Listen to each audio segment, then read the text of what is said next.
Саламатсыңар балдар. Биз азыр кыргыз тил сабагын өтөбүз. Биздин бүгүнкү өтө турган темабыз өтүлгөн темалар боюнча көнүгүштүү. Балдар, бизде азыр кайсы мезгил? Күз мезгили, азаматсыңар. Бизде азыр күз мезгилинде канаттуулар жылуу жактарга учуп кетишет. Андан сырткары кыштай турган канаттуулар бар. Биз азыр мына ушул канаттуулар жөнүндө ой жүгүртүп көрөлүчү. Бизде кандай канаттуулар жашайт? Силер канаттууларга кандай камкордуктарды көрөсүңөр? Ойлонуп, өз алдыңарча жазып көргүлөчү. Азаматсыңар, силер кыштап кала турган канаттууларга үй жасап бересиңер, жем чачасыңар. Ал эми келген канаттуулар кышындасы жылуу жактарга учуп кетишет экен. Мына ошолордун бири чабалекей. Бул бизде эрте жазда келип, андан кийин кыш келгенде жылуу жактарга учуп кетет экен. Ал эми булар көгүчкөндөр. Көгүчкөндөрдү аябай жакшы билсеңер керек. Биздин үйлөрдө кармайбыз. Бизде кышындасы кыштап кала турган канаттуулардын бири. Аккуу. Бул аккуу сулуулуктун, сүйүүнүн символу деп жүрөбүз, кандай гана сулуу канаттуу. Демек, балдар, биз азыр мына өтүлгөн темалар боюнча кайталап жатабыз. Биз буга чейин тамгалардын бөлүнүштөрү, үндүү тыбыштар, үнсүз тыбыштар жөнүндө түшүнүк алганбыз. Азыр биз силер менен биргеликте канаттуу деген сөзгө тыбыштык талдоо жүргүзөбүз. Кана баарыбыз ойлонуп көрөбүз. Канаттуу деген сөзгө тыбыштык талдоо жүргүзөбүз. К тамгасы үнсүз, каткалаң, түгөйлүү. Анын түгөйү Г.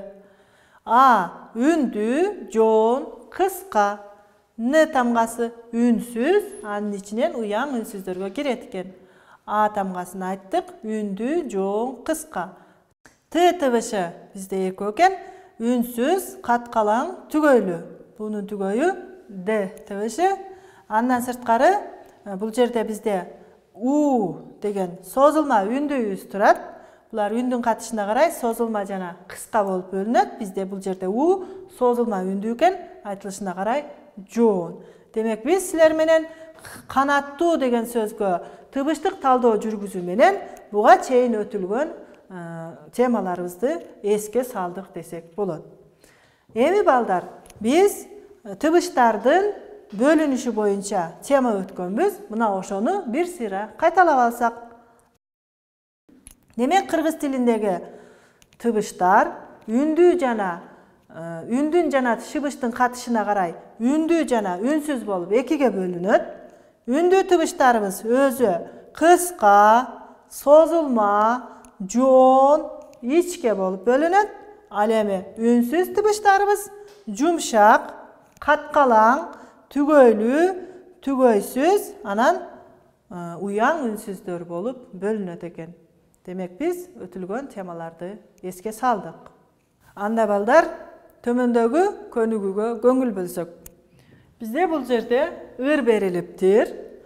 Ырыбызда көп чекиттер коюлуп турат. Көп чекиттин ордундагы сөздөрдү таап, жазгыла дептир. Биз бул жерден өзүбүздүн тапкычтыгыбызды көрсөтө алабыз. Кана ырды окуйбуз. Үкү деген канаттуу, коркот экен жарыктан, үн алышат күкүктөр, шакылыктайт эмне? Ойлонобуз.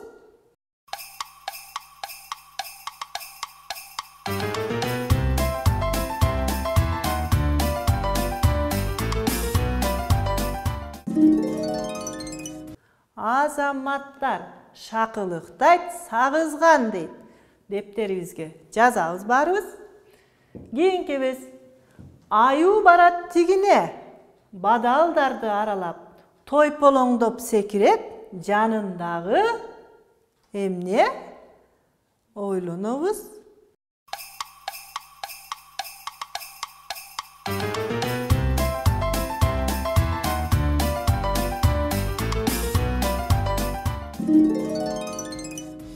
Азаматсыңар, Тойполоңдоп секирет, жанындағы мамалак. Демек, көпчекиттин ордуна мына ушул сөздөрдү жазып коюп жазабыз.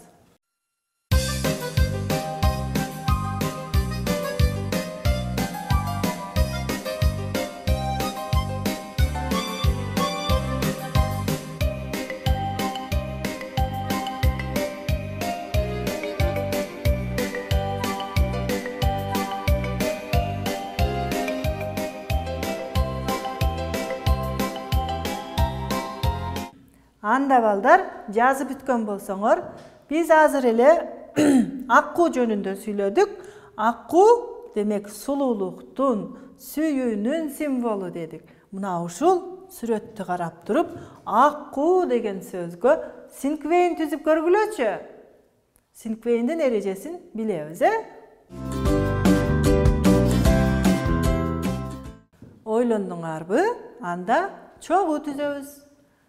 Аккуу, апакай, сулуу, учат, суктандырат, жашайт. Сулуулуктун символу канаттуу. Демек, биз аккуу жөнүндө аябай сонун ыр жазып алдык десек болот. Азаматсыңар балдар, бизде таланттуулар аябай көп экен. Анда эмесе балдар, кезектеги көнүгүүгө көңүл бөлсөк, бизге табышмак берилиптир. Көңүл бөлөбүз. Табышмакты таап дейт, жандырмагына тыбыштык талдоо жүргүзгүлө дептир. Табышмакты окусаганда эмне жөнүндө экен? Тиштеп келип ылайдан, татынакай үй курат. Ача куйрук аппак төш, өңү кара жылтырак. Бул кайсы жаныбар? Тапкылачы балдар. Эмне жөнүндө сөз болуп жатат? Ойлонуп көрөбүз.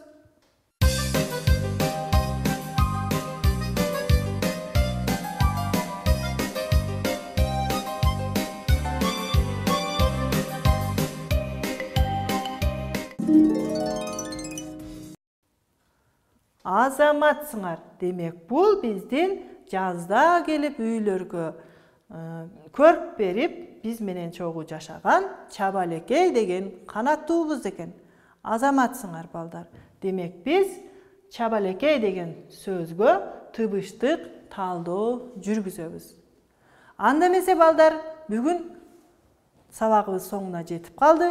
Өзүңөр байкагандай, бүгүн биз канаттуулар жөнүндө сөз кылдык. Үйдөн чабалекей деген сөзгө тыбыштык талдоо жүргүзүү менен чабалекей жөнүндө дагы эмнелерди билесиңер? Алар кышындасы кай жактарга барып жашайт? Алар кантип көбөйүшөт? Мына ушулар жөнүндө билишиңерче өз алдыңарча жазып келесиңер. Анда эмесе балдар, сабакка көңүл бурганыңарга чоң рахмат. Кийинки сабактарда көрүшкөнгө чейин сак саламатта калгыла.